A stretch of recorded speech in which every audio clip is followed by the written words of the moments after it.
안녕하십니까. 거짓과 진실의 우종창 기자입니다. 손석희 앵커가 대표로 있는 JTBC 측이 태블릿 PC 진실 공방을 벌이고 있는 변희재 미디어워치 고문 사건에서 재판부에 영향력을 행사하고 있음이 확인되었습니다.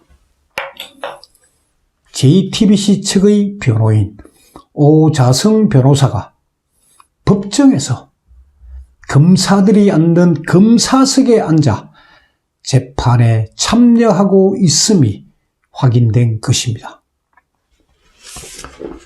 이러한 행위는 형사소송법과 형사소송규칙에 위배될 뿐 아니라 법정 좌석 배치에 관한 대법원 규칙마저 위반한 것입니다.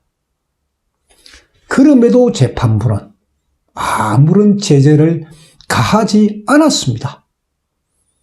이것은 JTBC 측이 검사 역할을 하고 있다는 것과 뭐가 다릅니까?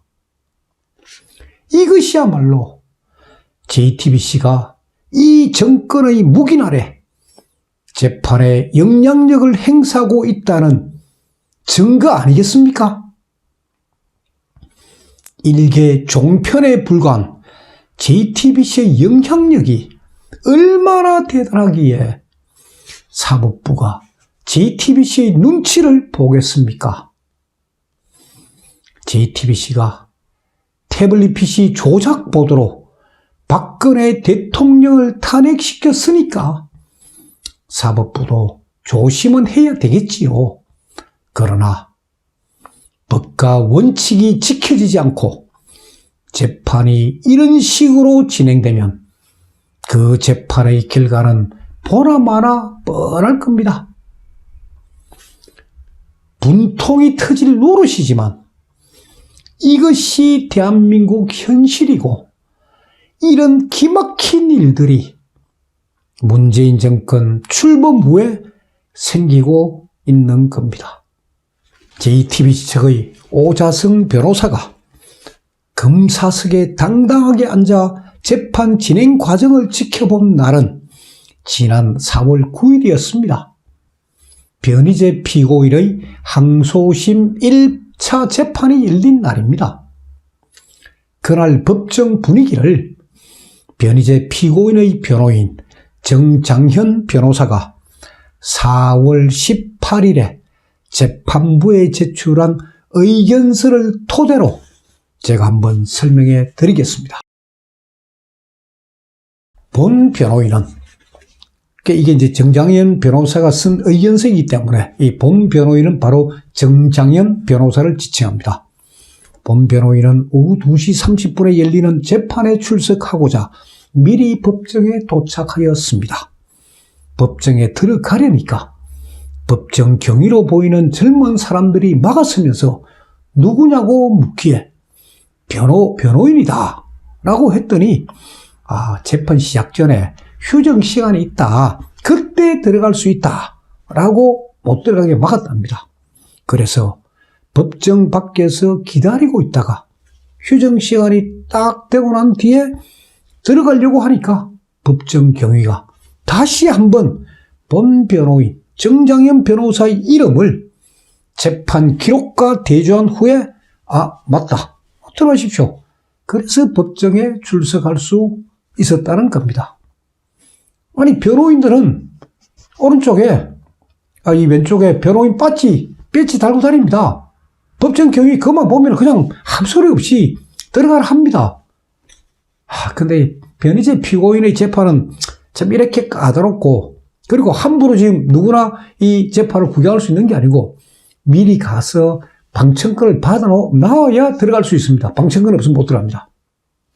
법정 입구에서 줄을 서서 기다리던 방청객들은 법정 경위가 방청권 번호를 부르면 번호표를 보여주고 법정에 들어갔습니다.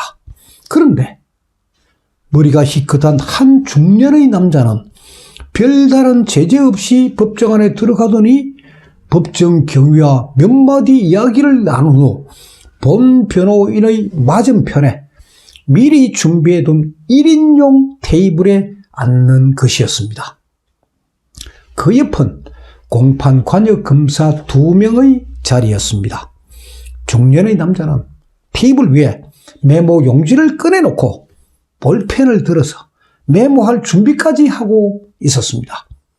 본 변호인은, 그리고 정장현 변호사는 저 사람은 누구기에 검사 좌석 옆에 앉지 하며 속으로 매우 의아하게 생각했다고 합니다. 그리고 난 뒤에 이제 재판장이 입정을 하고, 그리고 이제 재판장이 앉고 난 뒤에 이제 그 출석 여부를 확인합니다. 그래서 재판장이 출석한 분들의 출석을 확인하겠다 하니까 이제 이 정장현 변호사를 비롯해서 차기현 변호사, 이동환 변호사, 다 그 변희재 피고인의 변호인들입니다.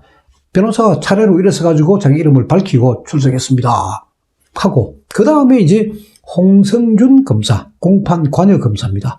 홍성준 검사가 이제 검사석에서 일어나가지고 자기 이름을 밝히고, 그런데도 그 중년 남자는 가만히 앉아 있었습니다.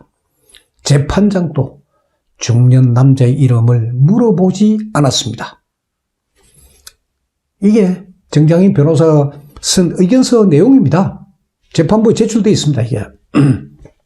그 중년 남자가 오자성 변호사입니다.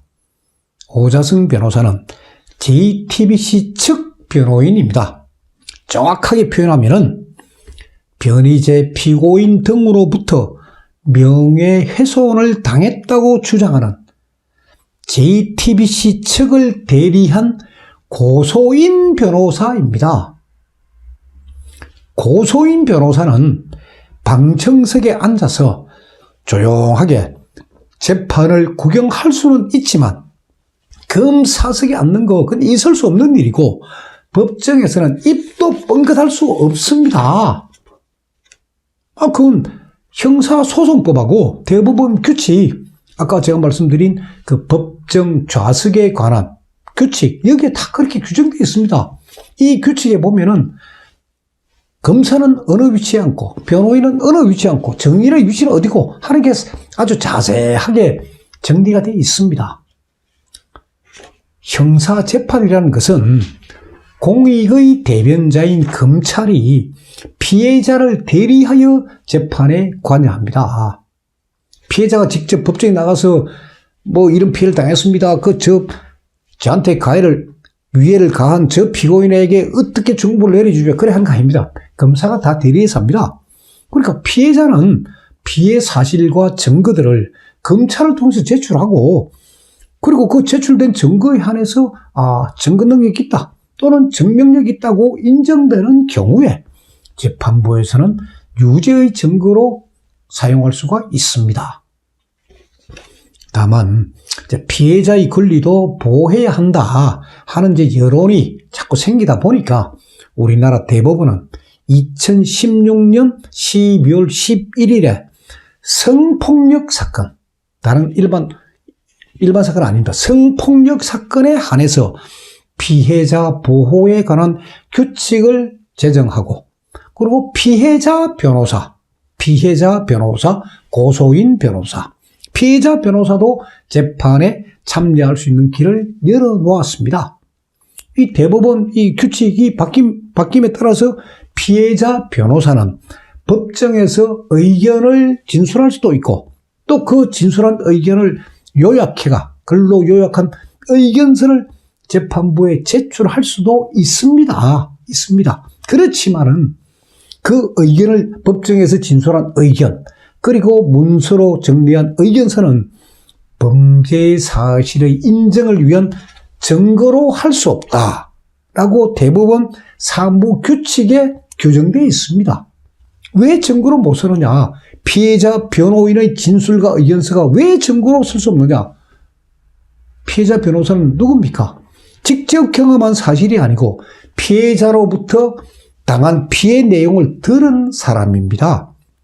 들은 내용을 진술하는 걸 전문 증거라고 합니다. 그래서 우리나라 법원은 전문 증거, 자기가 직접 경험한 게 아니고 제3자로부터 들어가 하는 이야기는 전문 증거는 증거로 사용하지 않습니다. 형사소송법에 그렇게 되어 있습니다. 자, 형사소송법하고 대부분 사무규칙이 이렇게 다 분명하게 규정되어 있는데도 오자성 변호사는 재판부 제재도 받지 않고 검사석에 당당하게 앉아 재판에 참여하였습니다. 그러면 오자성 변호사는 누굴까요? 어떤 사람일까요? 오자성 변호사는 부산지검 동부지청 차장검사. 옛날에는 부산지검 동부지청이고 지금은 부산 동부지검으로 바뀌었습니다. 이 동부지검 차장검사 그리고 대구지검 포항지청장을 지낸 검사 출신입니다. 그리고 검사복을 벗은 뒤에는 법무법인 지평 소속의 변호사입니다. 법무법인 지평. 아마 시청자 여러분들은 이 방송에서 이 지평이라는 얘기를 많이 들었을 겁니다.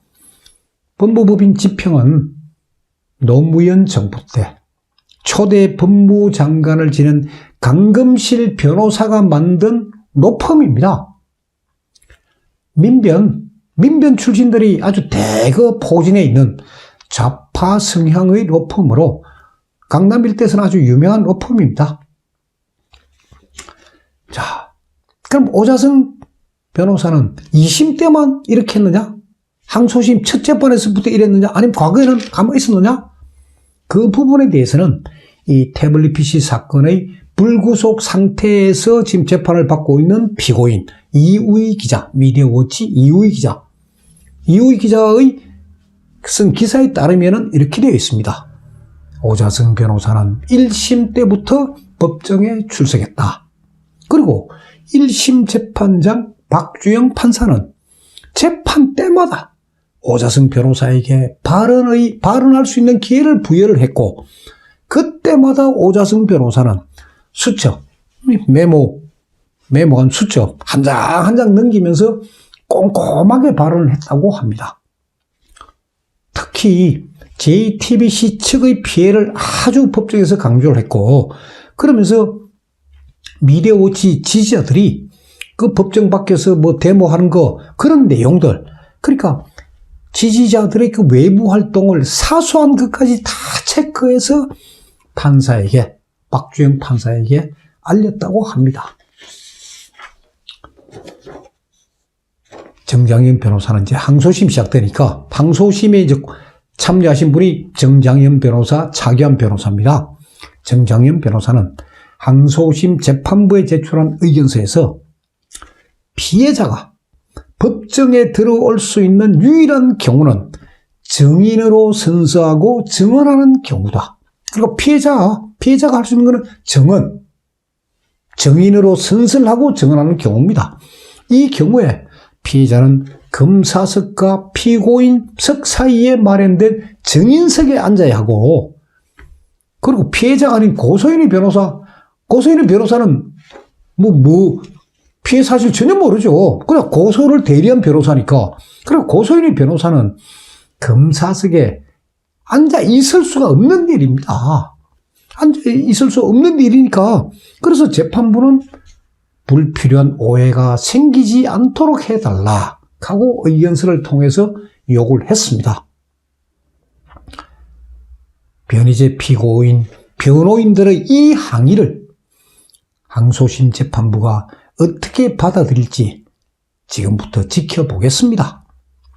다만 한 가지 우려되는 것은 항소심 재판부의 판사 3명입니다. 그 3명 가운데 1명이 우리법 연구회 출신입니다.